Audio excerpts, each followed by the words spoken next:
Nā, kuia te toa whiti o te motu, kua whai tiketia Luke Fiso kia haere ki te taumā heke CrossFit Games.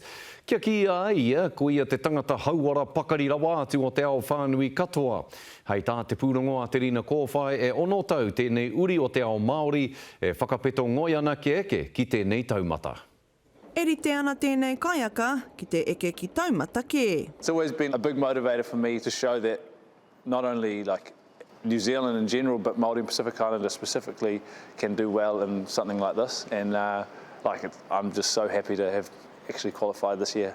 E hara tēnei te mahi māma kia Luke Fiso, a iriro iaia te tūranga tuatahi manga koritinana i roto i tētahi whakataitai e rima wiki te roa. I don't even know how to explain it because I've been trying to qualify for the CrossFit Games for a few years now, and it's always been a big part of why I do this is for Māori and Pacific Islanders in particular. We don't get very well represented in health statistics. Ko ia te Māori tuatahi kia puta hei māngai mo Aotearoa i te reanga Open Men's o te whakataitai o CrossFit ka tū ki Wisconsin i Amerika.